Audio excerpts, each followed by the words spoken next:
Bienvenidos. Hoy vamos a, a sumergirnos en un conjunto de materiales que, la verdad, están muy interesantes.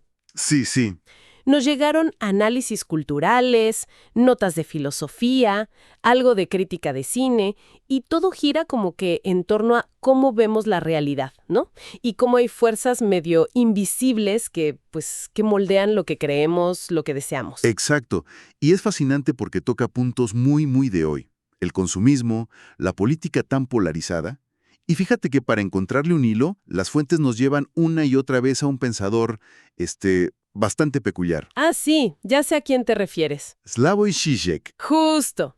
El filósofo esloveno, famosísimo por su estilo, ¿no? Muy provocador. Mezcla psicoanálisis, sobre todo de Lacan, con crítica, cultura pop, cine, De todo un poco. como vienen en las fuentes, como una especie de lente, ¿no?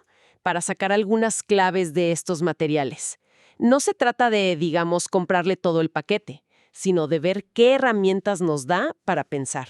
Claro, para cuestionarnos. Y bueno, podríamos empezar por una idea que está como en el centro de varios textos, la ideología hoy. O sea, la visión clásica, la de Marx, es la de la falsa conciencia, ¿verdad?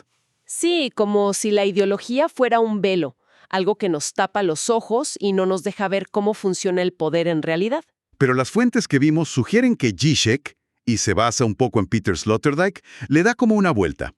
Argumenta que ya no es que estemos nomás engañados.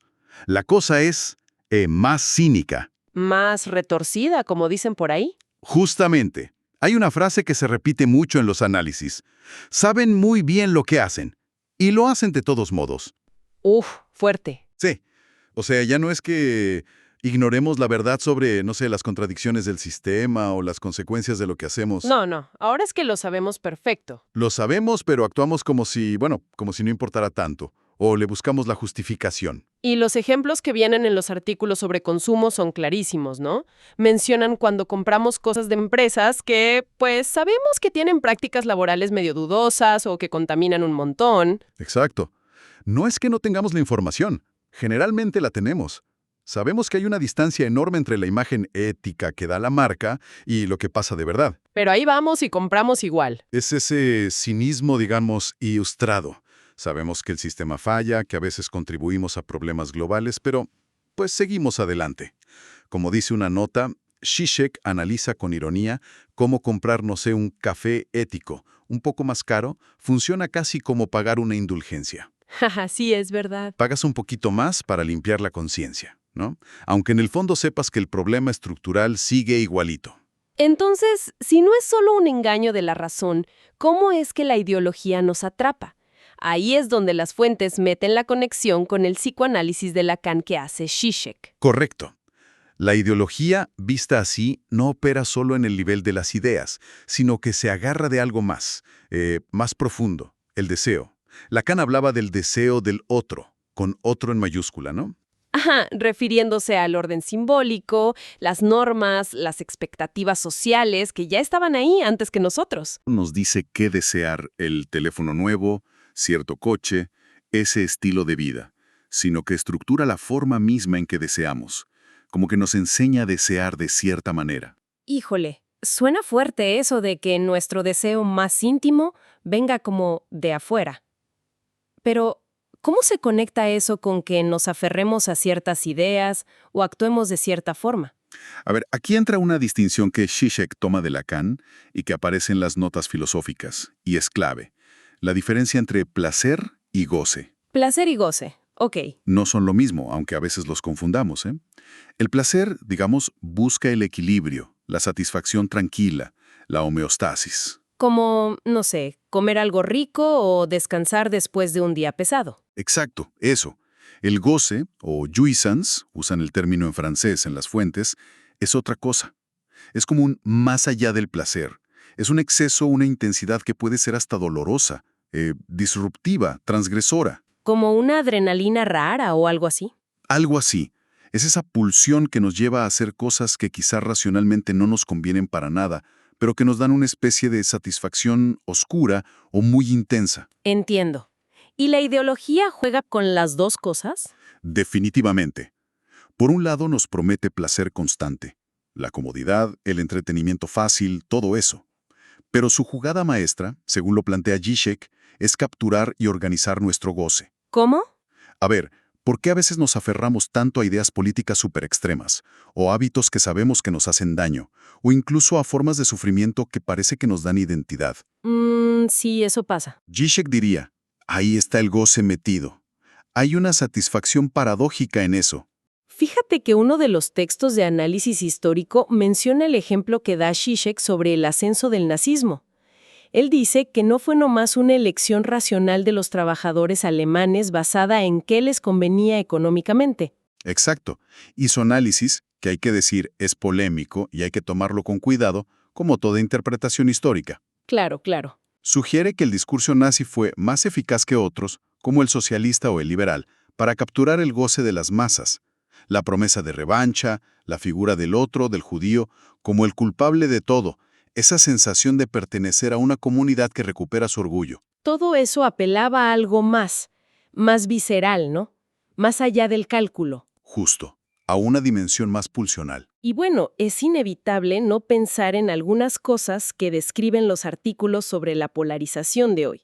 Esos discursos que se basan en odiar al otro, en crear una identidad súper fuerte rechazando al que piensa diferente. Sí, resuena bastante. ¿No estarán también moviendo ese goce? Esa satisfacción intensa que da sentir que perteneces y que tienes un enemigo claro, más allá de discutir ideas racionalmente. Es la pregunta que deja ahí flotando el análisis de Zizek aplicado a nuestro tiempo, ¿no? La ideología se sostiene no solo porque nos convence con argumentos lógicos, sino porque nos ofrece formas de satisfacción muy intensas, aunque esa satisfacción venga con división, con odio, con negatividad.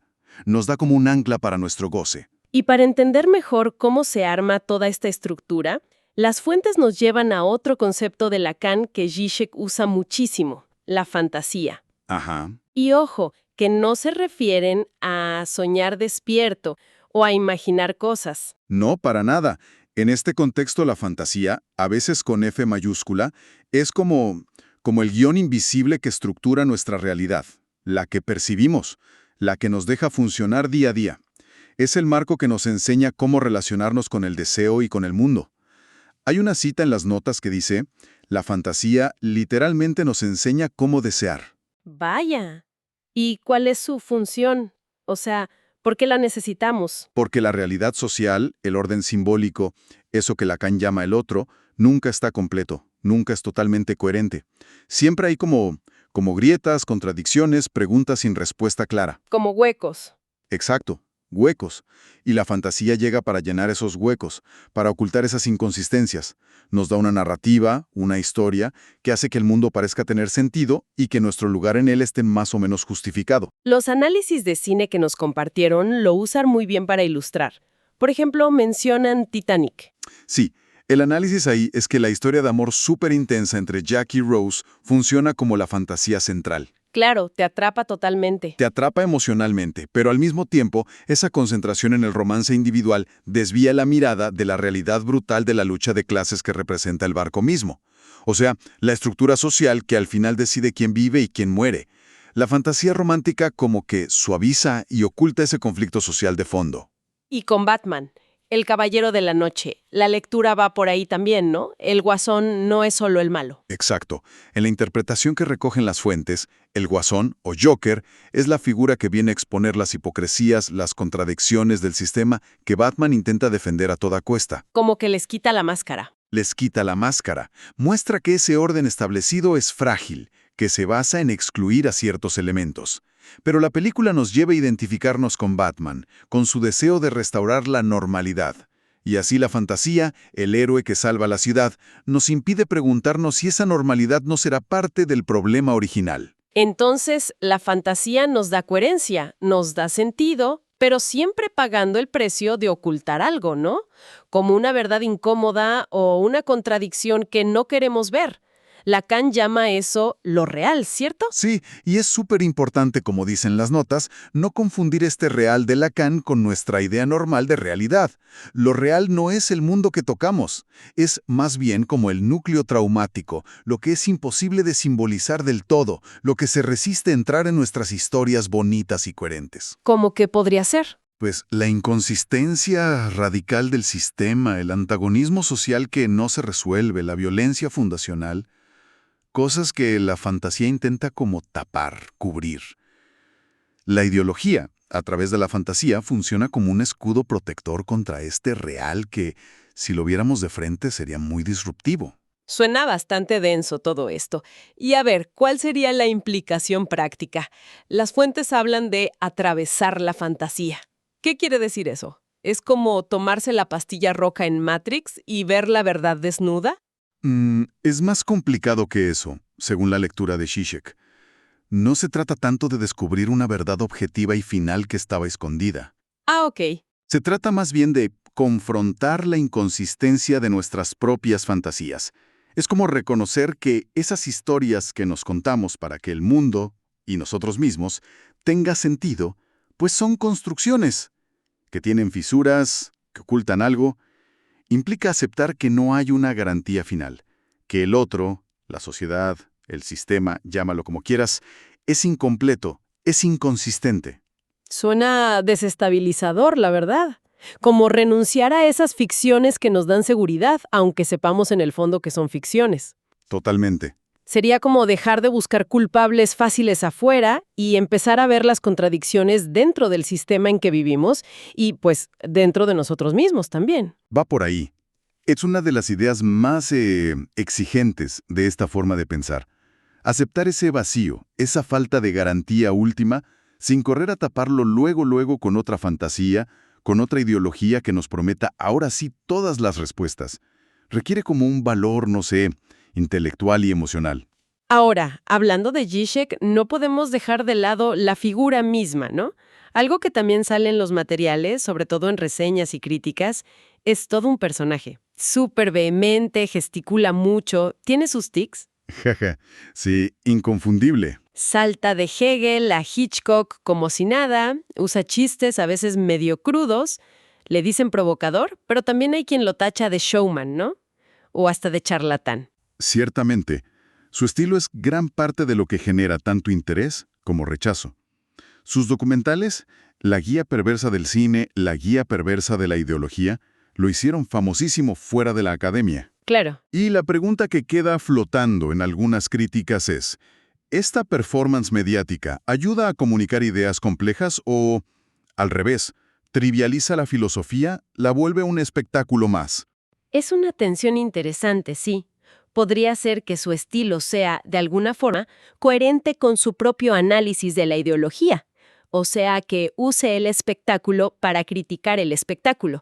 Es una interpretación posible, fíjate, que se sugiere en uno de los textos.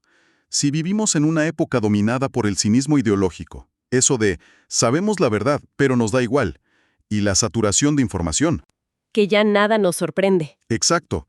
Quizá la única forma de provocar una reflexión real sea a través de la incomodidad, del exabrupto, del ruido. Tal vez su estilo busca justamente eso, sacudirnos de esa apatía cínica. Como cuando usa esos ejemplos súper chocantes o comparaciones que no te esperas. El del café de Starbucks como una confesión moderna para aliviar la culpa capitalista es buenísimo, estaba en las notas. Sí, es muy bueno.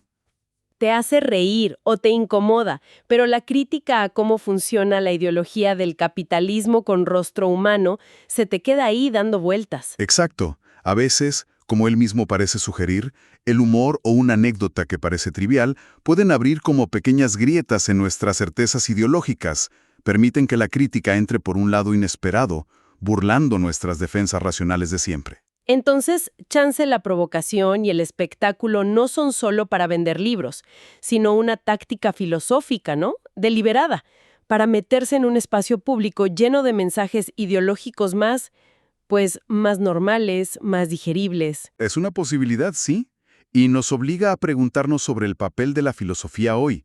¿Necesita ponerse incómoda o espectacular para seguir siendo relevante y crítica en un mundo como el nuestro? O al revés, corre el riesgo de volverse nomás otra mercancía cultural más, otro producto de entretenimiento. Exacto. La obra de Zizek, tal como la pintan estas fuentes, nos deja con esa pregunta abierta. Y creo que esa pregunta es un buen punto para ir cerrando nuestra exploración de hoy basada en los materiales que revisamos.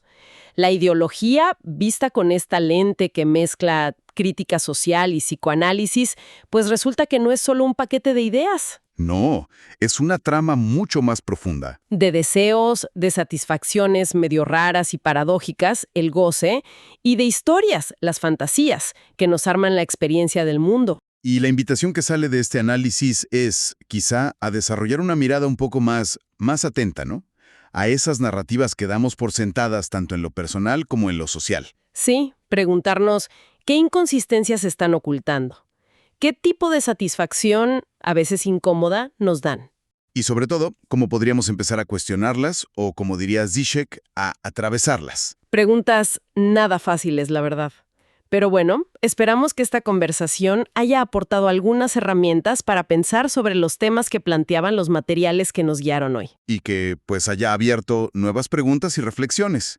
Gracias por acompañarnos en esta inmersión.